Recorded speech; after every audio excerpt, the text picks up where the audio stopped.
Près de 55 000 pharmaciens dans 23 000 officines réparties sur le territoire. 42% comptent entre 3 et 5 salariés. Plus de 120 000 emplois au total. De nouvelles missions à définir et à rémunérer. Vers un honoraire à la boîte et à la dispensation.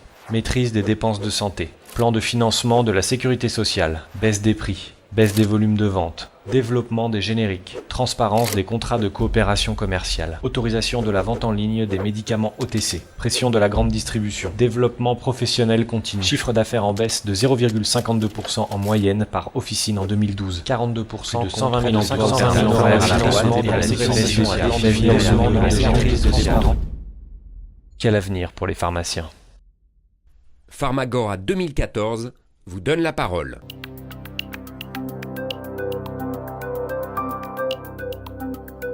Bonjour à tous, Pharmagomag s'intéresse aujourd'hui à la médication familiale. Peut-elle être un relais de croissance pour l'officine?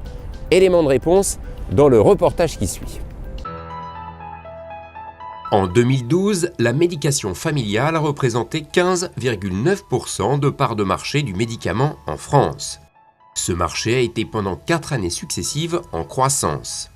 Et même si à fin septembre 2013, on remarque une régression de 2,2%, il se porte globalement mieux que le marché du médicament sur prescription qui recule, lui, de 3,9%. Cette tendance, elle s'explique par le fait, il y a différentes raisons, mais d'abord, les patients veulent être plus autonomes. C'est une tendance sociologique lourde. Deuxièmement, les médecins sont de moins en moins disponibles. C'est un point très très important, ce n'était pas le cas il y a 10 ans. Et puis les pharmaciens s'intéressent à ce marché. Et puis la quatrième raison, mais qui n'a pas eu d'impact encore aujourd'hui, c'est que les autorités voient l'automédication d'un bon œil parce qu'elle permet de faire des économies. Économiquement, les officines semblent avoir tout intérêt à s'intéresser de près au développement de la médication familiale, lorsque l'on sait que l'automédication génère en moyenne 9% de la marge des officines pour 6% du chiffre d'affaires. On est sur des parts assez variables suivant la typologie d'officine.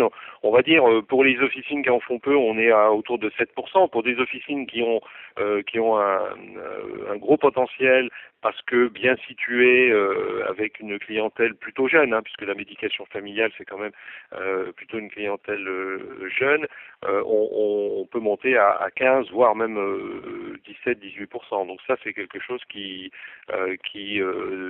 disons varie d'une façon assez claire en fonction de la situation, la localisation et la clientèle de l'officine. La médication familiale est plus utilisée sur les populations jeunes, sur les populations urbaines. Donc c'est plus une question de localisation de l'officine. Et puis après, il y a un choix à l'intérieur de l'officine, soit de développer ce rayon, de former son personnel, d'avoir une démarche très proactive et très professionnelle. Et là, c'est là qu'on a les meilleures évolutions et c'est là qu'on a les plus gros chiffres d'affaires automédication. Au jour d'aujourd'hui, on voit clairement poindre une augmentation de la part de la médication familiale dans le chiffre d'affaires des officines. Donc c'est vrai qu'on peut en attendre un relais de croissance, pas un miracle, mais un relais de croissance dans la mesure où la partie remboursable aujourd'hui est plutôt en régression. Donc c'est vrai que ça peut faire contrepoint par rapport aux médicaments remboursables. C'est évidemment une nécessité économique pour la survie des officines. Vous savez qu'ici à l'Ordre, on ne rentre pas trop dans ce domaine de l'économie. Effectivement, l'explication principale pour laquelle l'automédication n'est pas aussi développée que dans d'autres pays européens, c'est bien sûr parce qu'on a un système de santé qui est effectivement qualifié peut-être le meilleur du monde ou qu'on qualifie le meilleur du monde, avec une prise en charge quand même par la société de la majorité des médicaments. Donc ceci peut expliquer cela, contrairement à d'autres pays où les médicaments ou les traitements sont beaucoup plus chers, où il n'y a pas de prise en charge. Donc l'automédication en France augmente, il suffit de consulter les derniers chiffres de la FIPA pour savoir que la médication augmente, certes de quelques points seulement, mais ça augmente et ça sera quelque chose effectivement qui va se développer, c'est le sens de l'histoire. Potentiellement, la marge de progression de la médication familiale est encore importante en France, lorsque l'on sait que dans certains pays européens, elle avoisine les 35 ou 40% de part de marché. Et vous, pharmacien d'officine, que pensez-vous de la médication familiale? Pour le savoir, nous sommes allés à la rencontre de certains d'entre vous. On vous écoute.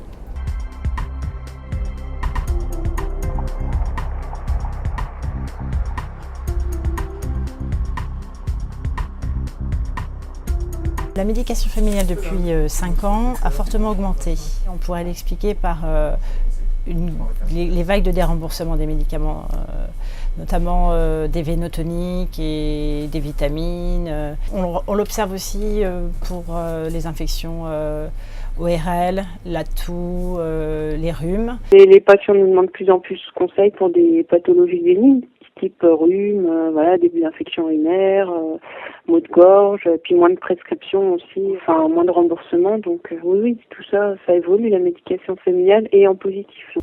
Oui, il y a une nette évolution de la médication familiale ces dernières années qui est liée beaucoup à l'offre de plus en plus importante fournie par tous les laboratoires de médication familiale.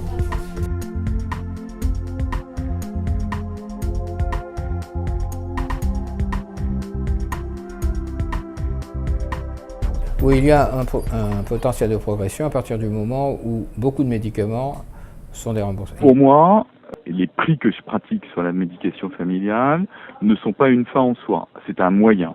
Le moyen étant, au jour le jour, d'avoir une augmentation du nombre de clients jour. On est bien d'accord. Donc, j'ai proposé, dans le cadre de la reprise de cette officine, et lorsque j'ai refait cette officine, un concept de libre service, une politique de prix très agressive. Systématiquement, j'essaie de me positionner dans les prix les moins chers de France. Oui, ça correspond à une nette évolution et contribue à l'augmentation du chiffre d'affaires, bien évidemment. C'est lié aussi à une compétence, à un conseil adapté.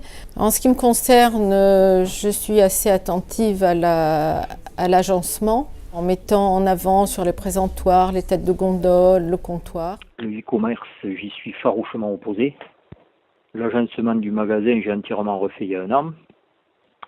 Ça peut être une source de croissance dans la mesure où on travaillerait avec des prix plus ou moins imposés. Le corridor de prix que proposent certains syndicats de pharmaciens serait peut-être une idée à réfléchir ou à méditer, parce que si c'est pour faire une croissance du chiffre d'affaires avec une marge à zéro, très franchement, je ne vois pas du tout l'intérêt. Oui, c'est une source de croissance indéniable du chiffre d'affaires. J'ai constaté cette évolution parce que d'une part, j'ai fait des travaux, j'ai augmenté mon nombre de mètres linéaires. Donc, j'ai déjà fait la première partie du travail en optimisant complètement mon point de vente.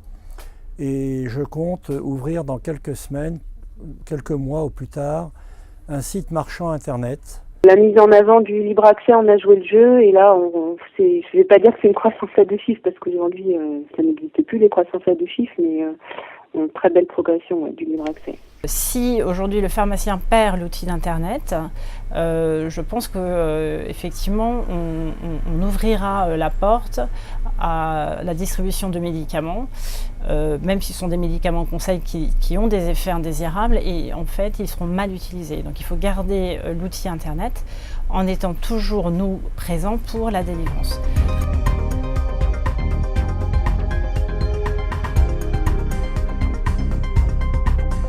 Ils ont évolué, ils sont moins réticents lorsqu'il y a sur ordonnance un produit non remboursé ou lorsqu'ils ont besoin par eux-mêmes, pour un rhume étagrippal, pour un bobo, pour une pathologie de la vie courante, de se soigner sans passer par le médecin parce que le médicament est notablement moins cher. Et oui, les gens sont demandeurs aujourd'hui. Parce qu'il y a de moins en moins de médecins disponibles, en particulier quand une personne a un rhume, le médecin va pouvoir la prendre dans 1 semaine ou dans 15 jours, donc la personne elle a besoin d'une réponse appropriée immédiate. Au fur et à mesure que les années ont passé, les clients se sont familiarisés avec ces médicaments jusqu'à nous les demander spontanément, la plupart du temps, sans nous demander énormément de conseils. Aujourd'hui, on est moins bien remboursé, on n'est plus remboursé pour un rhume chez le médecin, ou en tout cas, on ressort du médecin, on a payé la consultation et les 3/4 de l'ordonnance reste à votre charge. Donc les patients, pour des rhumes ou on en revient au début, des pathologies bénignes, ils vont chez le pharmacien, donc ils nous demandent conseil, mais ils connaissent aussi les produits qu'ils achètent, quoi. Maintenant, c'est Internet. Les gens sont malades et regardent sur Internet, et quand ils viennent, en général, ils savent ce qu'ils veulent. Cet été, mon quartier est devenu touristique. Il n'y avait aucun médecin ouvert dans le quartier, aucun. Tous les médecins étaient en vacances en même temps. C'est une bonne pour le PC. Je pense qu'on peut augmenter. Il faut savoir parler au moins l'anglais, parler 2 ou 3 langues. Les touristes qui viennent sont surpris parce qu'ils trouvent dans une petite pharmacie de quartier tous les produits qu'ils demandent.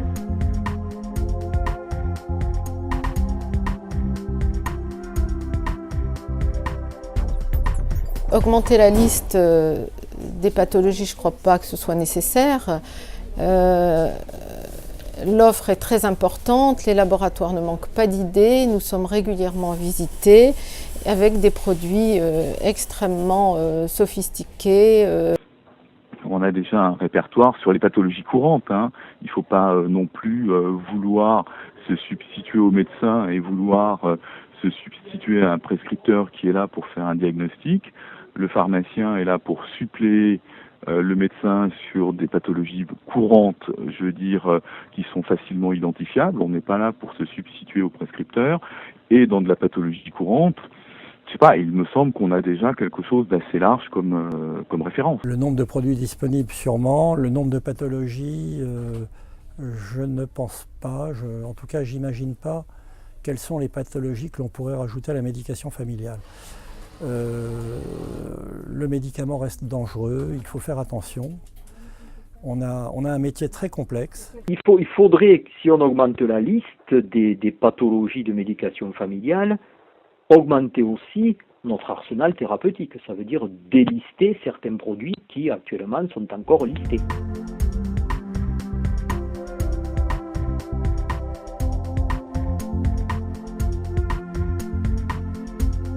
Je vois pas pourquoi on va pénaliser les gens qui, déjà, ils sont malades, et en plus, il faut qu'ils payent en plus. Non. Il est évident que ça ne va pas favoriser le développement du marché. Ou alors qu'il va nous falloir une fois encore rogner sur nos marges. Il va falloir qu'on fasse encore beaucoup plus attention à nos prix, que cette augmentation de TVA ne se voit pas dans le prix final, ou se voit le moins possible dans le prix final des médicaments que l'on vend. À un moment donné, il ne faut pas oublier que la TVA, c'est l'utilisateur final qui la paye. Le gouvernement a décidé d'augmenter la TVA. Bien, c'est l'utilisateur final qui paye la TVA.